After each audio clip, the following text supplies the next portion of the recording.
नमस्कार प्यारे दोस्तों, आपका बहुत बहुत स्वागत है हमारे इस सेशन में। और आज हम शारीरिक शिक्षा के अंतर्गत एथलेटिक्स में, स्पोर्ट्स एंड गेम्स में एथलेटिक के बारे में डिटेल से चर्चा करेंगे दोस्तों। आइए शुरू करते हैं दोस्तों। सर्वप्रथम देखते हैं एथलेटिक्स। एथलेटिक्स को सभी खेलों की रानी भी कहा जाता है। एथलेटिक्स शब्द जो ग्रीक भाषा के एथलोस शब्द से लिया गया है दोस्तों, जिसका अर्थ होता है कंटेस्ट यानी प्रतियोगिता, जो प्राकृतिक क्रियाओं पर आधारित थी उस समय, जैसे चलना, दौड़ना, फेंकना आदि। और ये ग्रीक भाषा का शब्द है दोस्तों। ग्रीस से ही एथलेटिक का जन्म हुआ।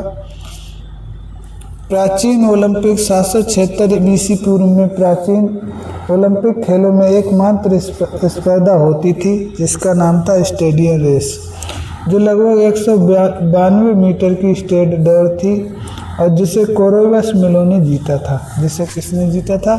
कोरोवस मेलो ने जीता था, जो एक पहलवान था दोस्तों। प्रथम प्रतियोगिता जो सबसे प्राचीन थी दोस्तों, वो 776 BC पूर्व ओलंपिक ग्रीस के ओलंपिया नामक स्थान पे यूनान में हुई थी दोस्तों। और ये शहर था एलिस शहर में हुई थी, जिसे स्टेड रेस 192 मीटर के नाम से जाना जाता था। ठीक है। अब भारत 1924 न्यू दिल्ली, भारत की प्रथम प्रतियोगिता 1924 न्यू दिल्ली में हुई।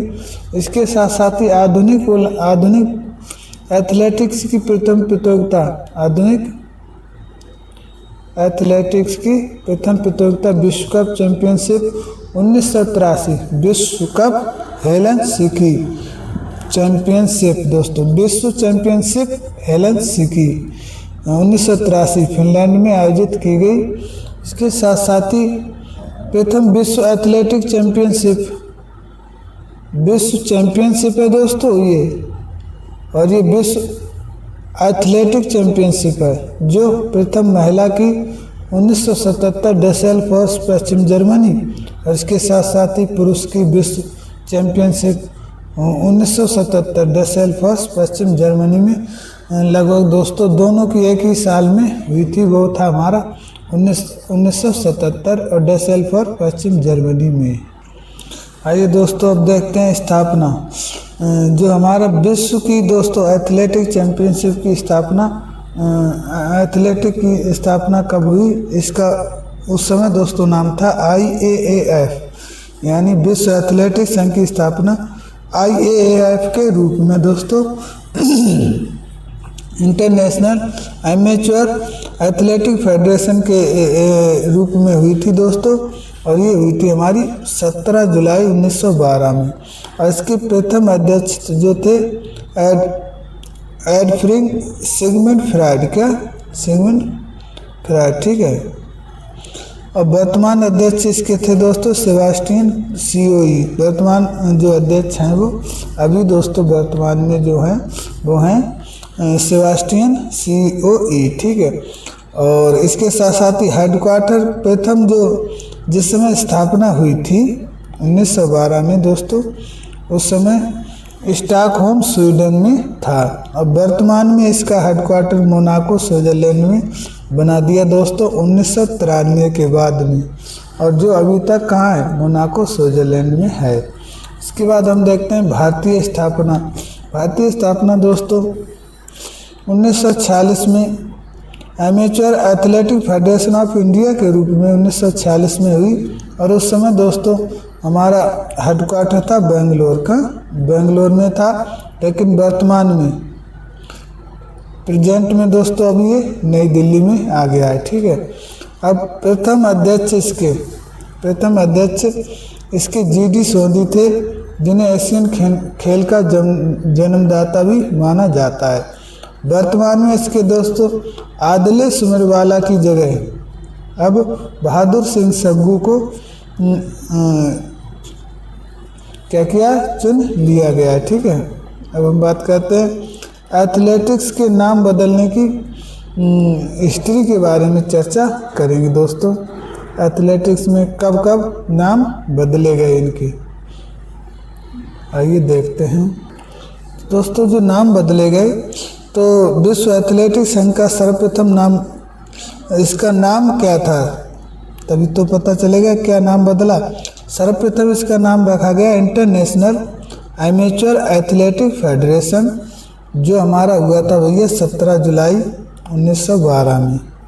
और उस समय इसका हेडक्वार्टर जो था स्टॉकहोम स्वीडन में था। 1993 तक रहा। अब हेडक्वार्टर मोनाको स्विट्जरलैंड में आ गया है।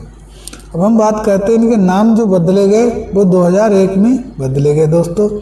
2001 में तीनों संस्थाओं के यानी भारतीय की जो एथलेटिक्स संघ थी जो 1946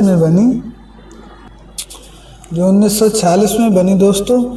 भारतीय उस समय इसका नाम क्या था, उस समय इसका नाम था amateur athletic federation of India और प्रथम हेडक्वार्टर बेंगलोर में रखा गया, लेकिन अब जो है न्यू दिल्ली में कर दिया गया। ठीक है। अब हम बात करते हैं एशियन एमेच्योर एथलेटिक फेडरेशन जो है 1973 में बनाई गई दोस्तों। और इसके पहले हेडक्वार्टर था मनीला फिलीपींस और अब इसका सिंगापुर में भेज दिया गया है। ठीक है। अब वर्तमान में सिंगापुर में ही है। अब हम बात करते हैं 2001 में जो नाम बदले गए इनमें वो क्या हुआ दोस्तों। कुछ नहीं हुआ। 2001 में सिर्फ एमेच्योर शब्द को हटा दिया गया और एसोसिएशन शब्द को जोड़ दिया गया। यानी अब आप इसे ऐसे पढ़ेंगे international association of athletic federation, और इसे पढ़ेंगे एसोसिएशन फेडरेशन ऑफ इंडिया, और इसे पढ़ेंगे एशियन एसोसिएशन एथलेटिक फेडरेशन, बस। लेकिन दोस्तों इतना ही नहीं, सन 2019 में पुनः संशोधन किया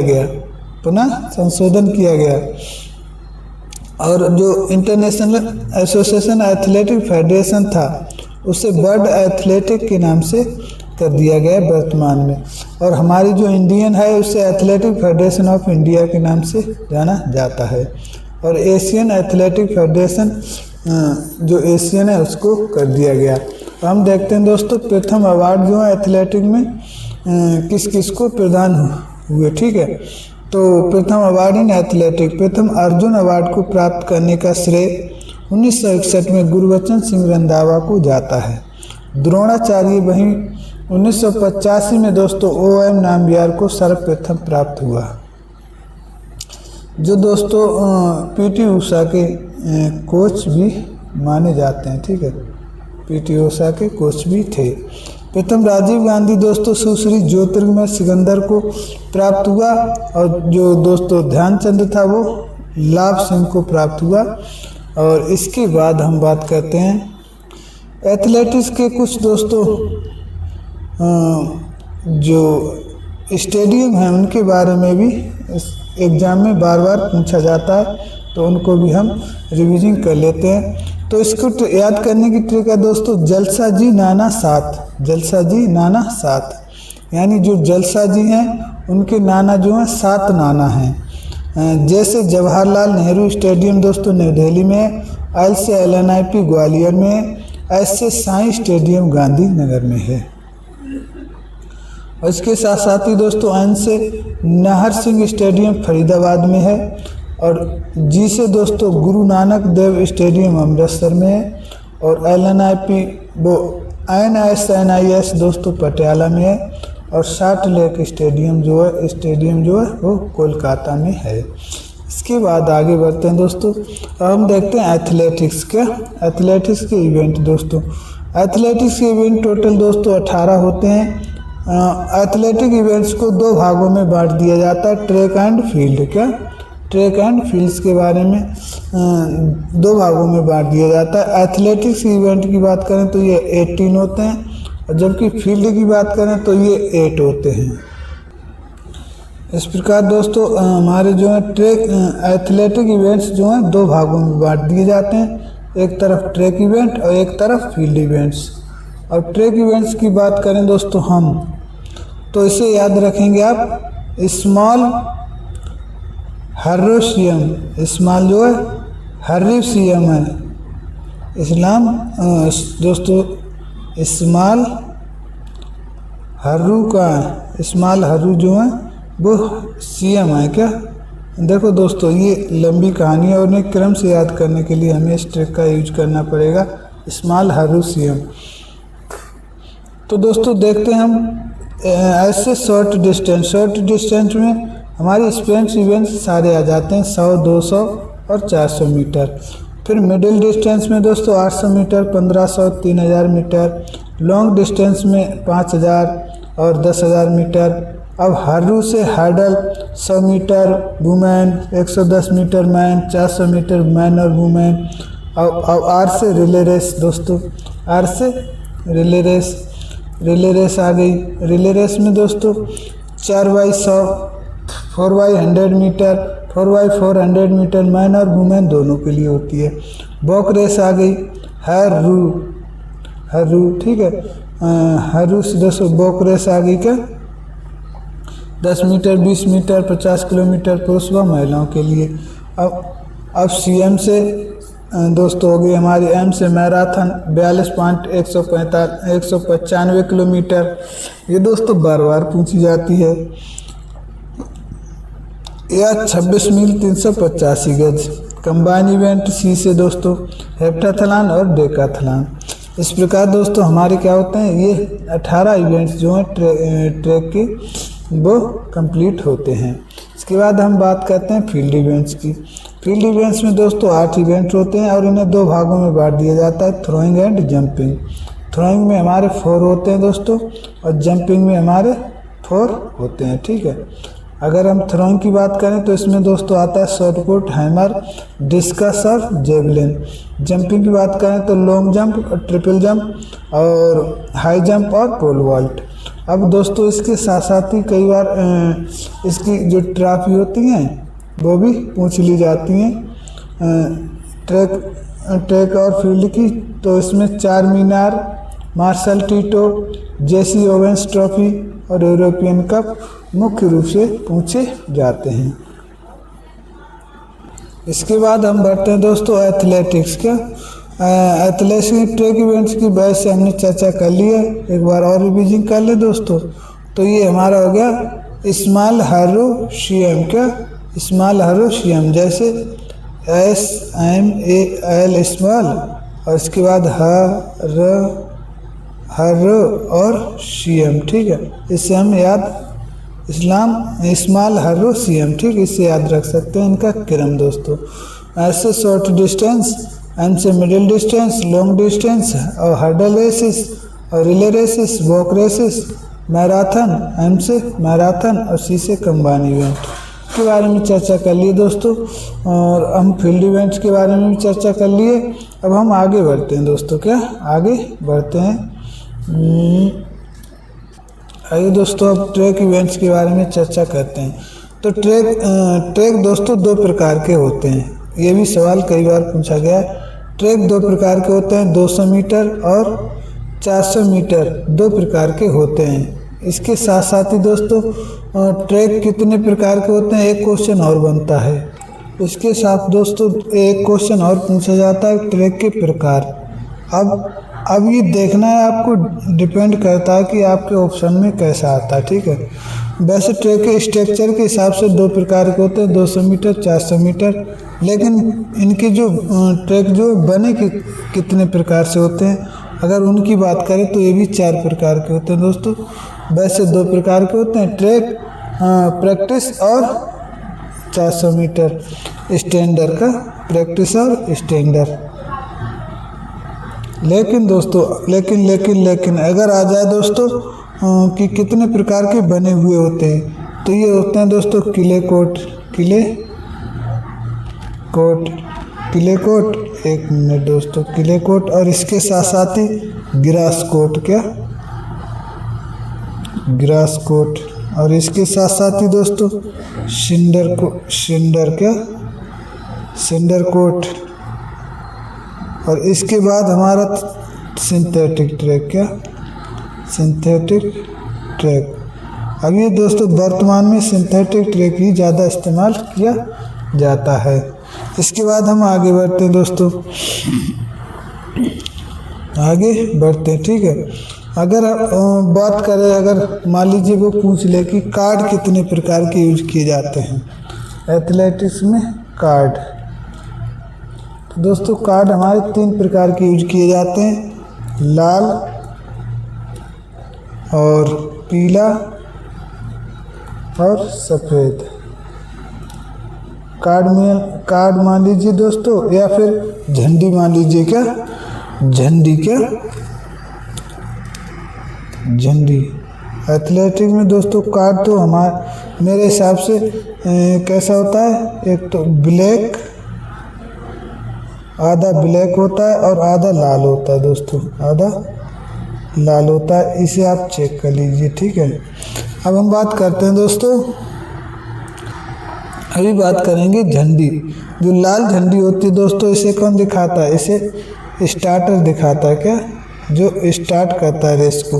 पीला कौन दिखाता है, ये एम्पायर दिखाता है, एम्पायर दिखाता है दोस्तों, और कब दिखाता है, फाउल होने पर या नियम टूटने पर, नियम टूटने पर। सफ़ेद कौन दिखाता है दोस्तों, इसे भी स्टार्टर दिखाता है, ठीक है, इसे भी कौन दिखाता है, स्टार्टर दिखाता है। अब दोस्तों हम आगे बढ़ते हैं, ठीक है। सर अगर हम बात करें एथलेटिक्स, देखो ओलंपिक में कब शामिल हुई, तो ओलंपिक में एथलेटिक्स दोस्तों 1896 में, ओलंपिक में 1896 में शामिल हुई, और एशियन में दोस्तों 1951 में, क्या, यानी जो स्पर्धाएं शुरू हुई उसी समय इनको शामिल कर लिया गया एथलेटिक को सर्वप्रथम में। और जो हमारा कॉमनवेल्थ है, कॉमनवेल्थ में भी दोस्तों 1930 में इसको शामिल कर लिया गया, ठीक है। तो हम आगे बढ़ते हैं, ठीक है। एथलेटिक दोस्तों 400 मीटर का ट्रैक जो होता है उसे स्टैंडर्ड ट्रैक कहते हैं। एथलेटिक एंटी क्लॉकवाइज दौड़ते हैं। एथलेटिक जो है किस प्रकार की रनिंग करते हैं दोस्तों, एंटी क्लॉकवाइज दौड़ते हैं। उसके पीछे कई रीजन होते हैं, और ये दोस्तों हम सेपरेट वीडियो में देखेंगे। एक ट्रैक में 2 स्टेट होते हैं, 84.39 का, 84.39 का एक स्टेट होता है, और दोनों साइड में होते हैं, और 2 कर्व होते हैं 36.50 के मीटर के होते हैं। स्टैंडर्ड ट्रैक में 8 लेन होती हैं दोस्तों, सभी लेनों की चौड़ाई 22 सेंटीमीटर होती है। यहाँ आपको बता दिया जाए दोस्तों, लेन और लाइन में फ़र्क होता है। ये लाइन है जो 5 सेंटीमीटर की होती है, और इसके बीच में जो दोस्तों जहाँ एथलीट दौड़ता है इसको कहते हैं दोस्तों लेन, इसको कहते हैं लेन। इनकी चौड़ाई 22 होती है। अब हम बात करते हैं लाइनों की चौड़ाई 5 सेंटीमीटर होती है। स्टेगर दोस्तों क्या होता है, स्टेगर दोस्तों एथलीटों को समान दूरी कवर करने के लिए दिया जाता है, और स्टेगर का फॉर्मूला होता है W/N-1 -0.10 और इंटू 2π, ठीक है। यहाँ W बराबर दोस्तों विड्थ ऑफ लेन, क्या, W बराबर लेनों की चौड़ाई होती है, लेनों की चौड़ाई होती है। N बराबर नंबर ऑफ लेन होता है, ठीक है। और 400 मीटर में फुल स्टेगर, 400 मीटर में फुल स्टेगर दिया जाता है, जबकि 200 मीटर में हाफ स्टेगर ही दिया जाता है, ठीक है। तो हम बात करते हैं 800 मीटर में फुल स्टेगर प्लस DED दिया जाता है, और दोस्तों कर्व स्टार्ट से भी 800 मीटर शुरू करी जा सकती है, और फुल स्टेगर प्लस DED से भी 800 मीटर शुरू की जा सकती है। इसके बाद 1500 मीटर और 5000 मीटर 10,000 मीटर की रेस में कर्व स्टार्ट दिया जाता है, और ये स्टैंडिंग स्टार्ट और प्लस कर्व के साथ शुरू की जाती है। अब हम बढ़ते हैं दोस्तों लेन। लेन में जो स्टेगर होते हैं वो दोस्तों कौन सी लेन में कितना दिया जाता है, ये हम चर्चा करते हैं। ये हमारे दोस्तों फुल स्टेगर यानी 400 मीटर का स्टेगर है। यहाँ दोस्तों आप ध्यान रखेंगे, अगर आपको मान लीजिए निकालना नहीं आता है तो आप 7.67 हर बार हर लेन के स्टेगर में जोड़ने पर आप 7.67 को जोड़ने पर नेक्स्ट स्टेगर को प्राप्त कर सकते हैं दोस्तों। सिर्फ पॉइंट में फ़र्क आएगा, वैसे दोस्तों कोई फ़र्क नहीं आता, ठीक है।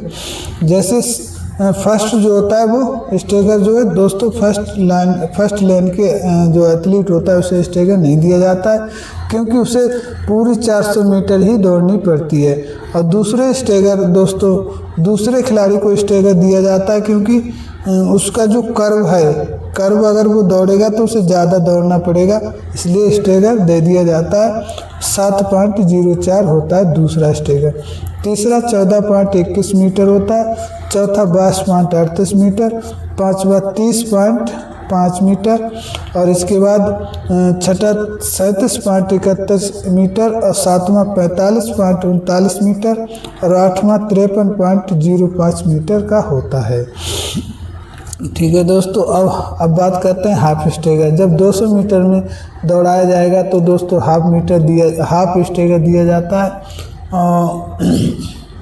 और इसको निकालने का दोस्तों सिंपल तरीका 303.83 जोड़ते चले जाएं आप तो नेक्स्ट स्टेगर निकलता चला जाएगा। जैसा कि आप जानते हैं पहला स्टेगर दोस्तों नहीं दिया जाता है। दूसरी लेन में स्टेगर मिलता है 3.52, तीसरी में 7.36, 4 में दोस्तों 11.19 और 5 में दोस्तों 15.03 मीटर और छठे में 18.36 मीटर। इसके साथ साथ ही 7वें में 22.69 और दोस्तों 8वें में 26.53 मीटर जो है स्टेगर दिया जाता है। ठीक है दोस्तों, उम्मीद करते हैं आपको समझ में आ रहा होगा। अब हम आगे बढ़ते हैं दोस्तों। हम देखते हैं स्टार्ट कितने प्रकार के होते हैं। तो स्टार्ट दोस्तों 2 प्रकार के होते हैं, स्टैंडिंग स्टार्ट और क्राउच स्टार्ट। स्टैंडिंग दोस्तों मध्यम व लंबी दूरी की दौड़ों के लिए स्टैंडिंग स्टार्ट का प्रयोग होता है, जबकि क्राउच स्टार्ट दोस्तों स्प्रिंट स्पर्धाओं में क्राउच स्टार्ट का प्रयोग किया जाता है। क्राउच का मतलब होता है दोस्तों 4 अंग जमीन पर लगे हों जानवरों की तरह, 2 हाथ और 2 पैर। ठीक है, और ये क्राउच स्टार्ट दोस्तों 3 प्रकार का होता है। बुलेट या बंच स्टार्ट, जहां 8 से 10 इंच की जो स्टार्टिंग ब्लॉक होते हैं उनकी दूरी रखी जाती है। छोटे कद के जो एथलीट होते हैं उनके लिए यूज किया जाता है, छोटे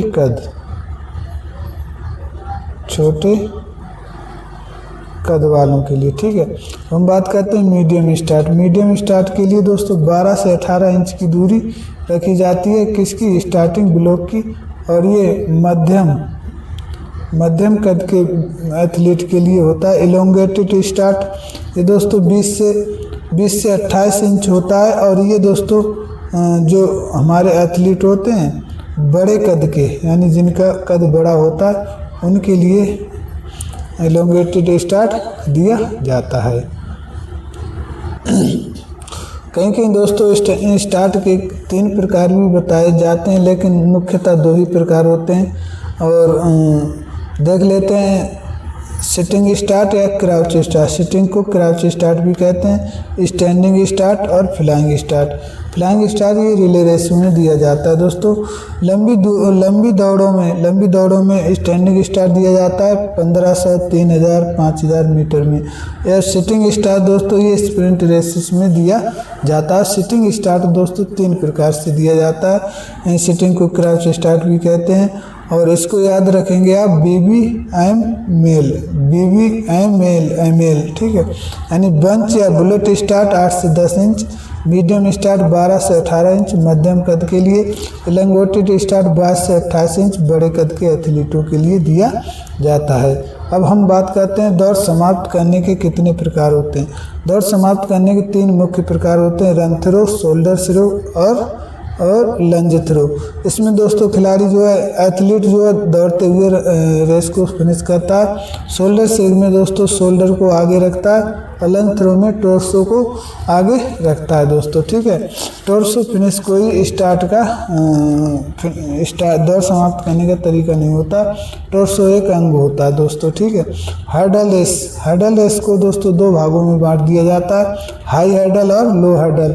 हाई हर्डल में दोस्तों हमारी आती हैं ऊंचाई के आधार पे 110 मीटर और 100 मीटर और 110 मीटर। 100 मीटर महिलाओं की होती है जिसकी ऊंचाई हर्डल की 0.84 मीटर होती है, और जबकि 110 मीटर पुरुष की होती है जिसकी ऊंचाई 1.067 होती है। ठीक है, इसके बाद हम बात करते हैं लो हर्डल। ये दोस्तों इसकी ऊंचाई नीचे होती है इसलिए इसे लो हर्डल कहा जाता है। 400 मीटर महिलाओं के लिए 0.762 मीटर होती है, जबकि 400 मीटर पुरुष के लिए 0.914 मीटर होती है। अब हम बात करते हैं दोस्तों हर्डल। कुल हर्डल कितनी लगाई जाती हैं? तो कुल हर्डल दोस्तों 10 होती हैं।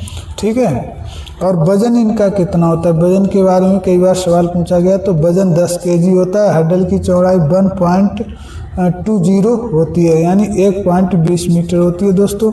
ये लेन के बीच में रखी जाती है, इसलिए इसकी 2 सेंटीमीटर कम होती है, क्योंकि दूसरी हर्डल को भी तो रखना है। इसकी ऊपरी पट्टी जो होती है दोस्तों 7 सेंटीमीटर की होती है, और सपोर्टर लेग जो होती है वो 70 सेंटीमीटर की होती है। और इसकी हर्डल दोस्तों महिला व पुरुष के लिए, हर्डल की ऊंचाई जो है महिला व पुरुष के लिए डिफरेंट होती है। इसकी चौड़ाई 1.18 से 1.20 मीटर होती है। 1.18 से 1 मीटर 20 सेंटीमीटर होती है। और ये दोस्तों जो 7 सेंटीमीटर का ऊपरी पट्टा होता है, और ये बीच में दोस्तों ब्लैक एंड वाइट होता है। ठीक है, इतनी जानकारी आपको याद रखनी है हर्डल्स के बारे में। इसके बाद हम बात करते हैं दोस्तों हर्डल के बारे में बात हो गई। इवेंट्स और बाधा की ऊंचाई, इसके साथ साथ दोस्तों जो हर्डल रखी जाती हैं उनके बीच में दूरी के बारे में भी हमें सवाल पूछे जाते हैं। तो हम हाई हर्डल के बारे में बात करें। 100 मीटर महिलाओं की होती है। प्रथम जो होती है 13 मीटर, प्रथम हर्डल जो है दोस्तों 13 मीटर की दूरी पर लगाई जाती है। इसके बाद सभी हर्डल्स जो बीच की होती हैं वो 8.5 मीटर पर रखी जाती हैं। अगर हम इसकी ऊंचाई की बात करें दोस्तों, तो महिलाओं की जो 100 मीटर होती है उसमें फर्स्ट हर्डल की दोस्तों जो हर्डल है उसकी ऊंचाई होती है 0.84 मीटर, यानी 0.84 मीटर। ठीक है, और इसके बाद प्रथम हर्डल की बात करें तो 13 मीटर पर, अन्य सभी हर्डल्स जो हैं 8.5 मीटर पर रखी जाती हैं। और अंतिम हर्डल दोस्तों फिनिश लाइन से 10.5 मीटर दूर 10.5 मीटर की दूरी पर रखी जाती है। उम्मीद करते हैं आपको समझ में आ रहा होगा। और इसके बाद दोस्तों पुरुषों की बात करें तो 110 मीटर की जो रेस होती है, हर्डल रेस होती है, ये पुरुषों की होती है, और 100 मीटर की महिलाओं की होती है। और पुरुषों की दोस्तों हर्डल की ऊंचाई जो होती है, हाइट जो होती है वो 1.067 मीटर होती है। कभी कभी इसे 1.07 भी लिखकर आता है, इसमें कन्फ्यूजन नहीं होना है।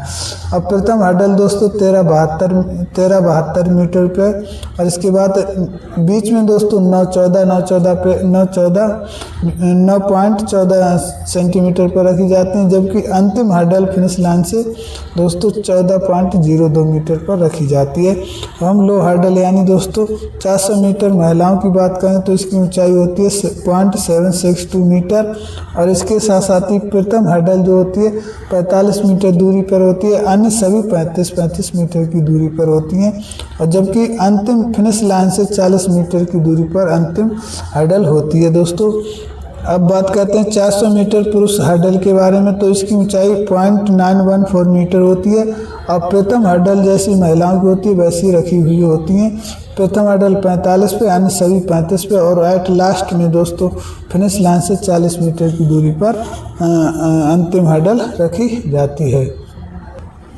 अब हम बात करते हैं दोस्तों रिले रेसेस के बारे में। रिले रेसेस के बारे में बात करें तो पुरुषों व महिलाओं के लिए 2 रिले रेसेस होती हैं दोस्तों। यह एक टीम इवेंट होती है, और ये दोस्तों 4x100 मीटर व 4x400 मीटर की दूरी, इनमें 2 दूरियां होती हैं। और ये एक टीम में 4 खिलाड़ी होते हैं दोस्तों। ऐसा माना जाता है कि सब्स्टिट्यूट भी इसमें अलाउ कर दिए हैं, वो भी 4 होते हैं। ठीक है, लेकिन इवेंट के दौरान ये सब्स्टिट्यूट नहीं हो सकते। एथलीटों को एक बैटन का आदान प्रदान करना होता है, और एक्सचेंज जोन जो है दोस्तों 20 मीटर का होता है, और 10 मीटर का एक्सलीरेशन जोन होता है, और जिसको अब मिलाकर दोस्तों दोनों को मिलाकर 30 मीटर का कर दिया गया है। ठीक है, अब एक्सीलरेशन जो उनको हटा दिया गया है। ओके दोस्तों, अब हम बात करते हैं बैटन का वजन जो 50 ग्राम होना चाहिए। बैटन की लंबाई 28 से 30 सेंटीमीटर होनी चाहिए, यानी दोस्तों लगभग 1 फीट। बैटन का व्यास जो 13 से 14 सेंटीमीटर होता है। व्यास दोस्तों ये 13 से 14 सेंटीमीटर होता है, और जिसकी लंबाई 28 से 30 सेंटीमीटर होती है। वजन 50 ग्राम होता है, आपको बता दिया गया है। ठीक है, हम बात करते हैं यदि दौड़ते समय एथलीट के हाथ से बैटन गिर जाए तो वही उठाएगा दोस्तों, जो गिराएगा वही उठाएगा। ओके दोस्तों, अब रिले रेस में जो स्क्रैच लाइन का फॉर्मूला होता है, स्क्रैच लाइन खींची जाती हैं 4, उसको निकालने का फॉर्मूला होता है दोस्तों T-DS मल्टीप्लाई फुल स्टेगर। ठीक है, अपॉन टी यहाँ दोस्तों टोटल कर्व होता है, और DS से डायगोनल डिस्टेंस होती है, और मल्टीप्लाई किया जाता है फुल स्टेगर से। ठीक है दोस्तों, उम्मीद करते हैं आपको समझ में आ रहा होगा। तो हम आगे बढ़ते हैं, आगे देखते हैं दोस्तों स्टीपल चेज। क्या स्टीपल चेज? स्टीपल चेज दोस्तों, स्टीपल चेज को पानी बाधा दौड़ भी कहते हैं, और इसमें कई बार 1000 बार पूछा गया है कि दोस्तों 3000 मीटर जो स्टीपल चेज होती है उसमें 28 हर्डल और 7 वाटर जंप होती हैं, जबकि 2000 जो मीटर की हर्डल होती है स्टीपल होती है उसमें 18 बाधा 5 वाटर जंप होती हैं। बाधा की मानक दूरी दोस्तों 2000 मीटर व 3000 मीटर रखी जाती है। इसके बाद 3000 मीटर में 28 बाधा व 7 वाटर जंप होती हैं, जबकि 2000 मीटर में 18 बाधा व 5 वाटर जंप होती हैं। बाधाओं का वजन जो है दोस्तों 80 से 100 kg होना चाहिए, और बाधाओं की ऊंचाई जो है पुरुषों के लिए 0.914 और महिलाओं के लिए दोस्तों 0.762 मीटर होना चाहिए। हर्डल्स की लंबाई 394 मीटर होती है, जो लगभग दोस्तों 3 लेनों के ऊपर रखी जाती है। इसके बाद हम बात करते हैं दोस्तों वाटर जंप की। जो वाटर जंप जो हर्डल होती है उसकी लंबाई चौड़ाई दोस्तों वो स्क्वायर होती है, एकदम चौकोर होती है। 3.66 और 3.66 मीटर की इसकी होती है दोस्तों। ठीक है, वाटर जिसकी गहराई दोस्तों शुरुआत में 70 सेंटीमीटर और अंत में 50 सेंटीमीटर तक होती है, जो हमारा पानी होता है जहाँ एथलीट क्या करता है, जंप करता है। अब हम बात करते हैं दोस्तों हर्डल, और हर्डल के साथ साथ ही एक मिनट दोस्तों, हर्डल ये देख पा रहे होंगे अब दोस्तों, ये हर्डल जो होता है वाटर जंप की थोड़ी लंबी चौड़ी होती है, और ये दोस्तों लगभग 3.94 मीटर होती है दोस्तों, क्योंकि 3 लेनों को कवर करती है। इसके साथ साथ ही इसकी जो लाइन्स होती हैं उनको भी कवर करती है, तो इसे जोड़ेंगे तो आप 394 तक पहुंच जाएंगे। अब पुरुषों की ऊंचाई की बात करें दोस्तों तो 0.914 मीटर होती है, और महिलाओं की ऊंचाई दोस्तों 0.762 मीटर होती है। और ये जो ऊपरी पट्टा होता है ये चौकोर होता है दोस्तों, 12.7 और 12.7 सेंटीमीटर का चौकोर होता है। इसका भी आपको ध्यान रखना चाहिए। और इसका वजन दोस्तों 80 से 100 kg होता है, 80 से 100 kg होता है। और यहाँ खिलाड़ी इस पर पैर रखकर भी जंप कर सकता है, ऐसा कोई फाउल नहीं माना जाता है। ठीक है, हम बात करते हैं दोस्तों अगर वाटर जंप अंदर रखी जाए तो इसकी जो टोटल कर्व होता है 390 मीटर का होता है दोस्तों। वाटर जंप, वाटर हर्डल या जंप जो दोस्तों अंदर रखी जाए तो 270 मीटर पिच पहले से स्टार्ट दिया जाता है। और इसके साथ साथ ही फर्स्ट हर्डल जो है फिनिश लाइन से, फर्स्ट हर्डल जो है दोस्तों फिनिश लाइन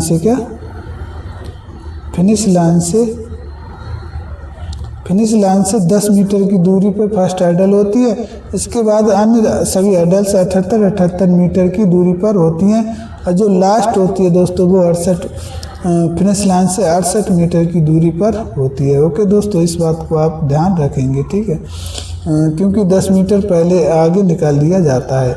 अगर दोस्तों वाटर जंप बाहर रखी गई है, बाहर रखी जाती है तो क्या होता है, तो 110 मीटर पहले से फिनिश लाइन से 110 मीटर पहले दौड़ाया जाता है दोस्तों, और फिर फिनिश लाइन जो होती है, फिनिश लाइन से 10 मीटर आगे 2 हर्डल रखी जाती है, और 82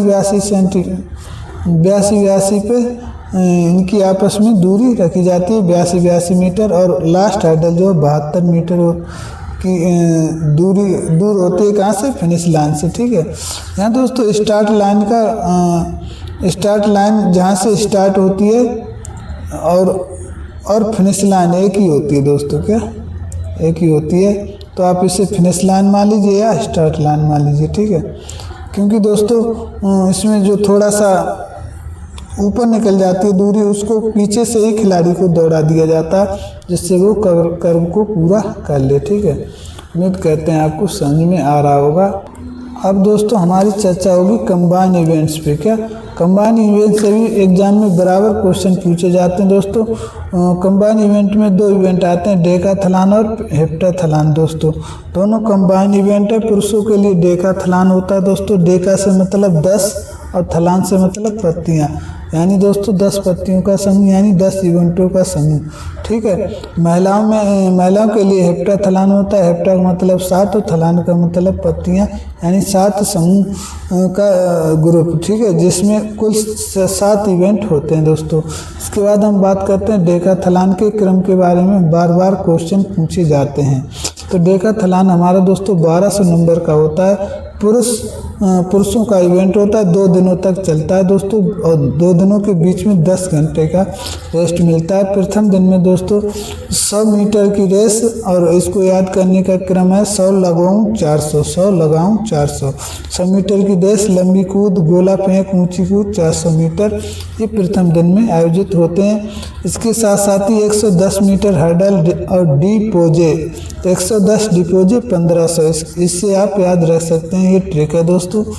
और 110 मीटर हर्डल और इसके साथ discus throw, pole vault, javelin throw, 1500 metre की रेस लास्ट में करवाई जाती है। ये दोस्तों दूसरे दिन का क्रम होता है। हम बात करते हैं हेप्टाथलॉन की। तो हेप्टाथलॉन महिलाओं का इवेंट है। इसमें दोस्तों 7 इवेंट होते हैं महिलाओं का, और 2 दिन में करवाया जाता है। बीच में 10 घंटे का क्या होता है दोस्तों, गैप दिया जाता है, रेस्ट दिया जाता है। प्रथम दिन में 100 मीटर की हर्डल और फिर ऊंची कूद, उसके बाद गोला फेंक, उसके बाद 200 मीटर की रेस होती है। इसके साथ साथ ही दूसरे दिन दोस्तों लंबी कूद, भाला फेंक और 800 मीटर की रेस होती है। ये क्रम से दिया गया है। इसके बाद अगर हम बात करें दोस्तों, तो इनको क्रम याद रखने की 100 गो 200, 100 गो 200, लाभ हुआ 800 का। इस ट्रिक से आप इसे याद रख सकते हैं। अब हम दोस्तों बात करते हैं मिक्स्ड इवेंट की। क्या मिक्स्ड इवेंट की, इन्हें मिश्रित स्पर्धा भी कहा जाता है। पेंटाथलॉन, पेंटाथलॉन में दोस्तों आधुनिक पेंटाथलॉन तो हमें याद ही करना है, इसके साथ साथ प्राचीन ओलंपिक भी पेंटाथलॉन जो होता था उसको भी याद करना पड़ेगा, क्योंकि यहाँ से क्वेश्चन भी बराबर पूछे जाते हैं। तो इसको याद करने की ट्रिक है डीजे लवर।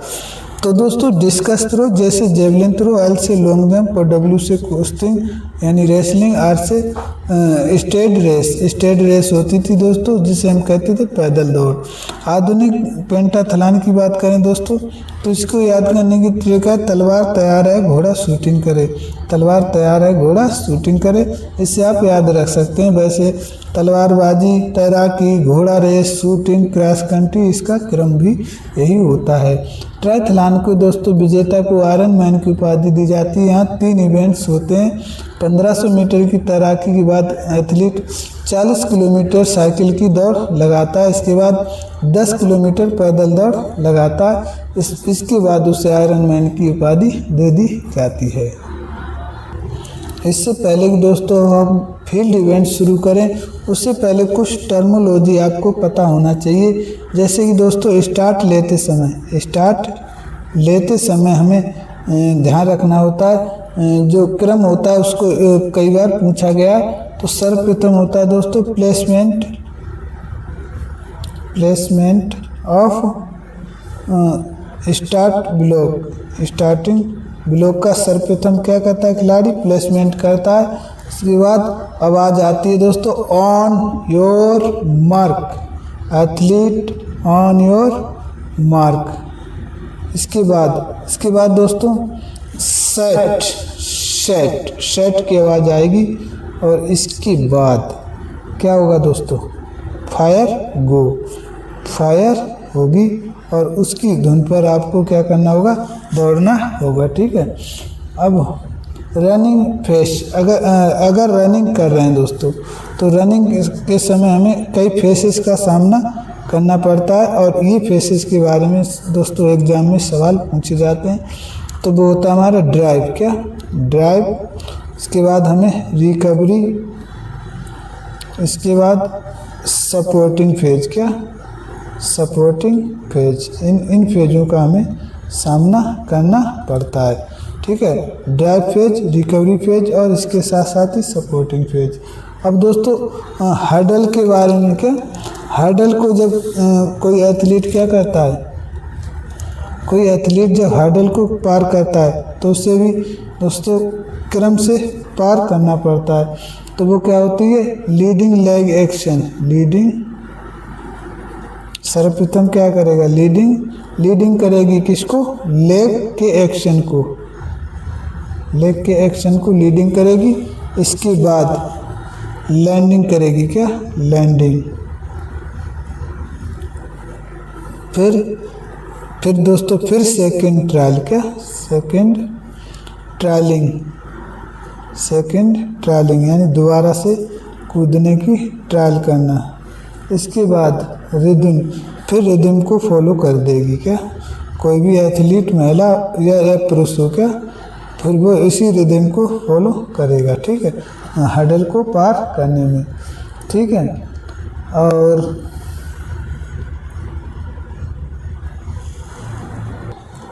दोस्तों रनिंग के समय जो 4 चरण होते हैं उनको भी याद रखना पूछा जाता है। उसको याद रखेंगे आप श्री राम से। यानी दोस्तों रनिंग के समय 4 चरण। ओके दोस्तों, इसे भी याद रखेंगे आप। ये होता है हमारा स्टिमुलेंट, क्या सर्वप्रथम होता है स्टिमुलेंट। इसके बाद होता है रिएक्शन, क्या रिएक्शन। इसके बाद होता है रिएक्शन के बाद क्या होता है दोस्तों, एक्सीलरेशन, क्या एक्सीलरेशन। और इसके बाद होता है हमारा मेंटेनेंस, क्या मेंटेनेंस यानी अपने आप को मेंटेन करना है। ओके दोस्तों, एक्सीलरेशन, मेंटेनेंस, रिएक्शन और स्टिमुलेंस। और इसके साथ साथ ही दोस्तों कभी कभी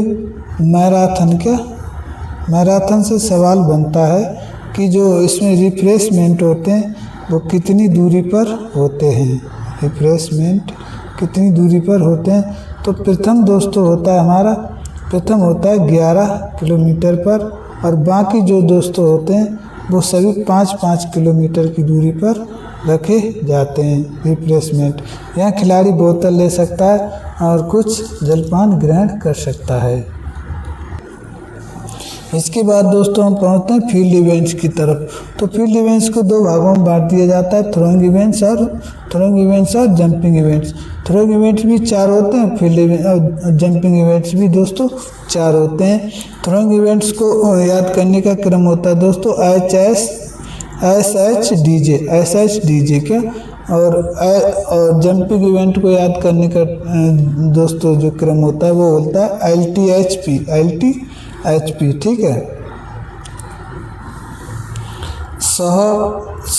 डीजे और LTHP। ठीक है, ऐसे शॉर्ट पुट हो गया दोस्तों, हैमर हो गया, चक्का डिस्कस चक्का, जेवलिन भाला। ठीक है, इसके बाद एल से लॉन्ग जंप, टी से ट्रिपल जंप और इसके बाद हाई जंप और पोल वॉल्ट। हम बात करते हैं सर्वप्रथम दोस्तों शॉर्ट पुट के बारे में। शॉर्ट पुट का जो दोस्तों होता है, जो सर्किल होता है, शॉर्ट पुट का जो सर्किल होता है दोस्तों उसका डायमीटर होता है यानी 2.135 मीटर दोस्तों, जो लगभग 7 फीट के बराबर होता है। अगर रेडियस की बात करें तो दोस्तों रेडियस जो होता है रेडियस हमारा अर्ध होता है, अर्ध चक्र होता है, यानी 1.067 मीटर। और इसके साथ साथ ही दोस्तों शॉर्ट पुट फेंकते समय स्टॉप बोर्ड का प्रयोग किया जाता है। स्टॉप बोर्ड इसलिए दोस्तों कि फाउल का पता चल सके। तो जो स्टॉप बोर्ड होता है हमारा दोस्तों, ये हमारा होता है, इसकी लंबाई 1.22 मीटर होती है, 1.22 मीटर होती है। चौड़ाई दोस्तों शुरुआत में 30 मीटर और बीच में 11.5 सेंटीमीटर होती है। यहाँ पर दोस्तों 30 मीटर होती है, जबकि बीच में 11.5 सेंटीमीटर ही रह जाती है। और इसका लैंडिंग क्षेत्र जो होता है 34.92 डिग्री होता है, ठीक है।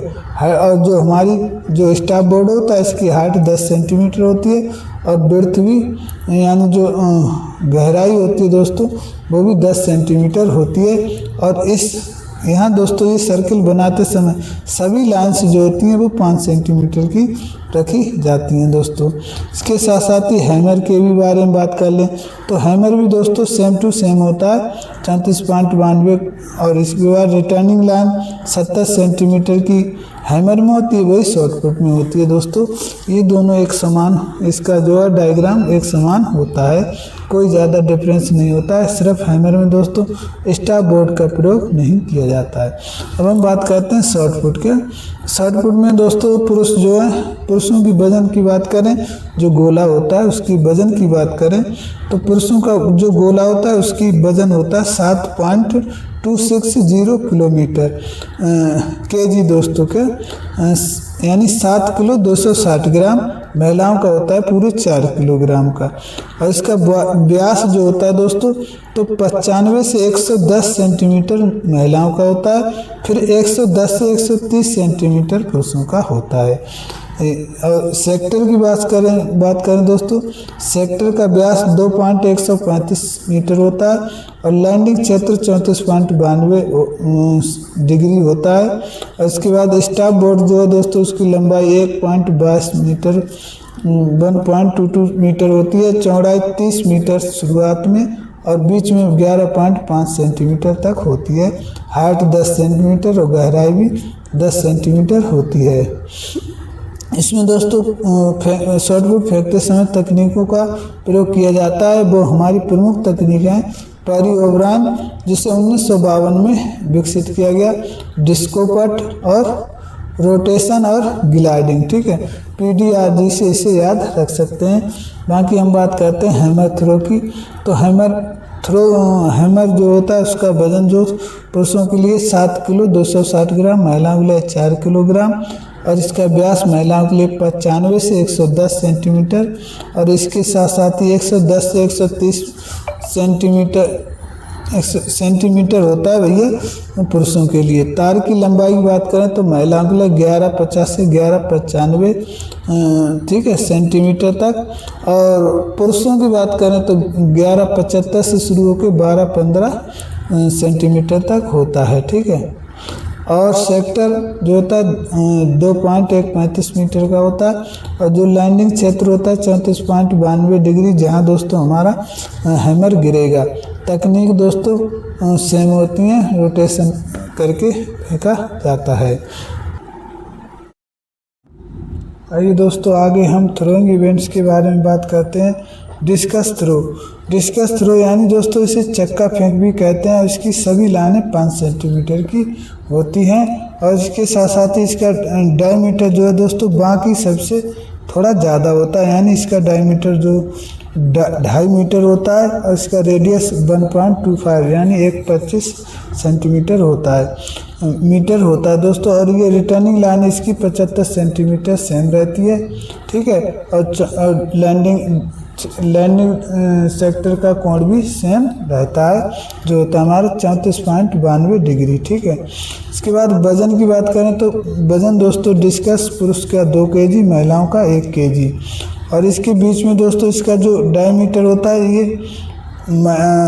पुरुषों का दोस्तों 2.1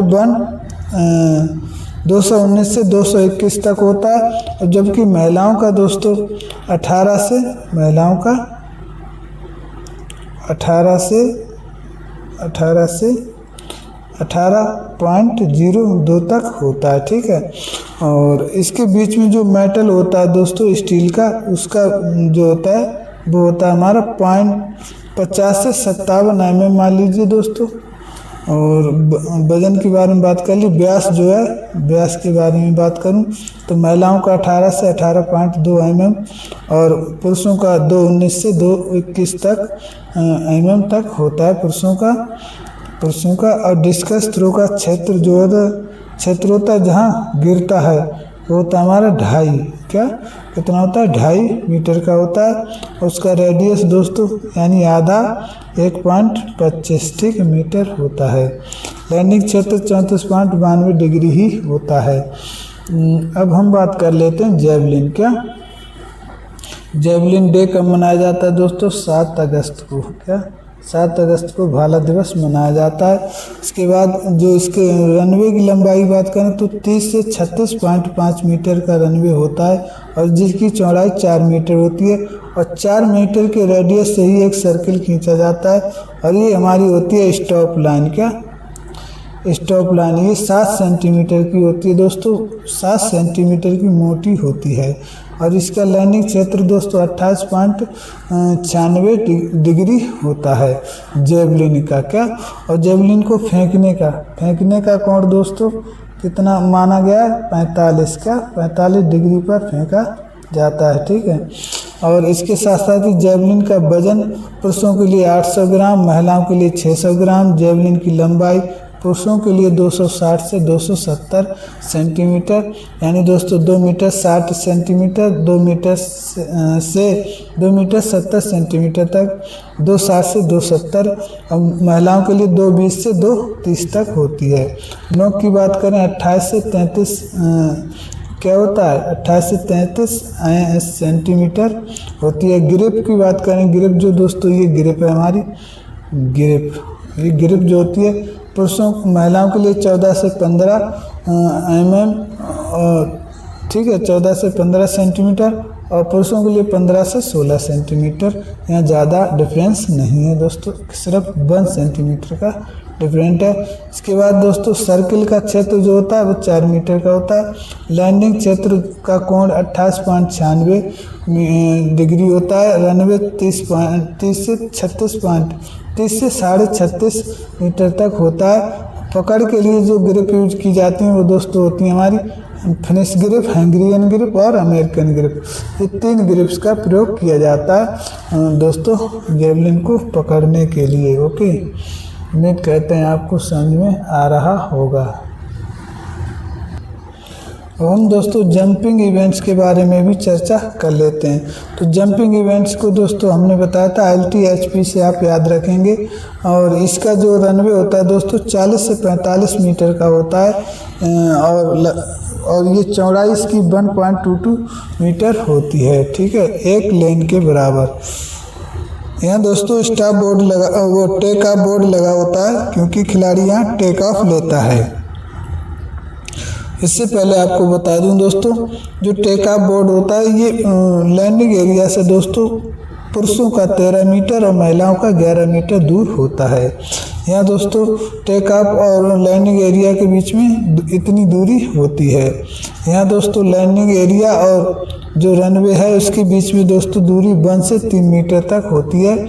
और जो हमारा टेक ऑफ बोर्ड है उसकी लंबाई 1.22 मीटर और चौड़ाई 20 सेंटीमीटर का होता है और हाइट 10 सेंटीमीटर होती है और डेप्थ यानी गहराई भी 10 सेंटीमीटर इसकी होती है, किसकी? टेक ऑफ बोर्ड की।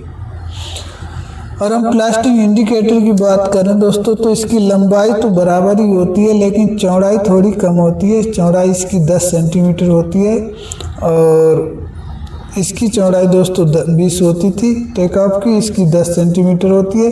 वहाँ की ऊंचाई भी थोड़ी कम होती है, 7 सेंटीमीटर होती है। और यहाँ ये किस कोण पे लगाया जाता है? ये पूरे 90 डिग्री के कोण पे लगाया जाता है दोस्तों, एकदम सीधा। और इसका रंग कैसा होता है दोस्तों? लाल या पीला, लाल या पीले रंग का होता है। ओके दोस्तों, हम बात करें लॉन्ग जंप की। लॉन्ग जंप दोस्तों रनवे 40 से 45 मीटर, लैंडिंग एरिया जो ये लैंडिंग एरिया दोस्तों होती है, 1 मिनट हम दिखाएं आपको। ये लैंडिंग एरिया होती है, ये इसकी लंबाई दोस्तों ये 9 मीटर होती है, चौड़ाई 2.75 से 3 मीटर तक होती है। इसमें रेत भरा होता है जिससे खिलाड़ी को चोट ना लगे। और वो हमारी उसकी गहराई होती है 50 सेंटीमीटर, ठीक है, गहराई 10 सेंटीमीटर। टेक ऑफ बोर्ड की बात हो गई दोस्तों। प्लास्टिक इंडिकेटर बोर्ड की बात करें तो लंबाई 1.22 मीटर और चौड़ाई 7 से 10 सेंटीमीटर और हाइट 10 सेंटीमीटर और कोण 90 डिग्री के कोण पे लगा होता है। रंग इसका लाल या पीला होता है। और इसके साथ साथ अगर हम बात करें दोस्तों लॉन्ग जंप के फेस, लॉन्ग जंप को फेस करते समय हमें कौन कौन से दोस्तों लॉन्ग जंप के फेस कौन कौन से होते हैं? Approach run, flight, landing. Approach run take off, approach run में पहुंचना, टेक ऑफ लेना, फ्लाइट यानी कूदना और फिर लैंडिंग करना, ठीक है। तकनीक कौन सी यूज होती है? Hitch, hang, sail. और इसे याद रख सकते हैं आप इसका हिस्से। अब बात करते हैं त्रिकूद। त्रिकूद और लॉन्ग जंप में कोई ज़्यादा डिफरेंस नहीं होता है दोस्तों। यहाँ भी सेम टू सेम इक्विपमेंट और मेजरमेंट का यूज किया जाता है। सिर्फ दोस्तों त्रिकूद में ये हमारे त्रिकूद का है और ये लॉन्ग जंप का है, ठीक है। त्रिकूद के बारे में बात करें तो यहाँ दोस्तों क्या करता है खिलाड़ी, यहाँ हिप हॉप स्टेप का यूज करता है। और त्रिकूद में दोस्तों टेक ऑफ बोर्ड की दूरी बढ़ जाती है। टेक ऑफ बोर्ड पुरुषों के लिए 13 मीटर दूर होता है और महिलाओं के लिए 11 मीटर दूर होता है। बाकी सारा मेजरमेंट सेम टू सेम होता है और कूदने की स्टाइल में थोड़ा डिफरेंस होता है। अगर हम लॉन्ग जंप की बात करें, ट्रिपल जंप की बात हो गई दोस्तों। लॉन्ग जंप की बात करें तो इसमें भी plastic indicator board same to same होता है। लंबाई 1.22 मीटर, चौड़ाई 10 सेंटीमीटर और हाइट 7 सेंटीमीटर होती है। और कोण भी इसका दोस्तों 90 डिग्री ही होता है, ठीक है। इसके बाद रनवे 40 से 45 मीटर ही होता है और चौड़ाई रनवे की 1.22 मीटर होती है। इसके बाद लैंडिंग एरिया 9 गुणा 2.75 से 3 मीटर तक होती है और रेत इसमें 50 सेंटीमीटर तक गहरा भरा हुआ होता है। और इसके जो हमारा लैंडिंग एरिया 1 से 9 मीटर तक लंबा होता है और चौड़ाई में 2.75 से 3 मीटर तक होता है। और लैंडिंग एरिया से और टेक ऑफ बोर्ड के बीच की दूरी 1 से 3 मीटर तक होती है दोस्तों। और टेक ऑफ बोर्ड के बारे में हमने बात करें तो लंबाई 1.22 मीटर और ब्रीथ 20 सेंटीमीटर और बीच टेक ऑफ बोर्ड जो डेप्थ है गहराई 10 सेंटीमीटर और हाइट भी 10 सेंटीमीटर होती है। के बाद और डिटेल से चर्चा करें तो रनवे 40 से 45 मीटर, टेक ऑफ 13 मीटर पीछे। ये ट्रिपल जंप का दोस्तों मेजरमेंट है और ये हमारा लॉन्ग जंप का है। कोई बात नहीं, रिवीजन कर लेते हैं, ठीक है। पुरुषों के लिए 11 मीटर पुरुषों के लिए दोस्तों टेक ऑफ बोर्ड जो है 13 मीटर पीछे और ये होता है महिलाओं के लिए दोस्तों, क्या ये महिलाओं के लिए होता है। और लंबाई 1.22 मीटर, चौड़ाई 20 सेंटीमीटर और जो हाइट व breadth 10 centimetre. Plastic indicator board लंबाई 1.22 मीटर, ब्रीथ 7 से 10 सेंटीमीटर, हाइट 10 सेंटीमीटर, रंग लाल व पीला। और त्रिकूद में फेसेस कौन कौन से होते हैं? फेस होते हैं दोस्तों अप्रोच रन यानी दौड़कर पहुंचना, टेक ऑफ लेना, फिर हाफ स्टेप जंप का प्रयोग करके फ्लैट करके फिर लैंडिंग कर देना होता है। तो हम बात करते हैं दोस्तों जंपिंग के बाद हम पहुंचते हैं ऊंची कूद का। जंपिंग इवेंट की बात हो रही दोस्तों। अब हम बात करते हैं ऊंची कूद की। क्या ऊंची कूद की? तो आप देख पा रहे होंगे ऊंची कूद में दोस्तों एक क्रॉस बार होता है और ये पोस्ट होते हैं, पोस्ट लगे होते हैं और ये क्रॉस बार लगा होता है। इसको खिलाड़ी को दौड़कर कूदना पड़ता है। क्रॉस बार की दूरी दोस्तों आपस में 4 मीटर से 4.4 मीटर तक होता है और इसका वजन जो है 2 किलो का होता है, 2 kg का होता है। और जो पोस्ट लगे होते हैं दोस्तों ये क्रॉसबार से थोड़े से अंदर होते हैं, 3.98 से 4.02 सेंटीमीटर तक होते हैं।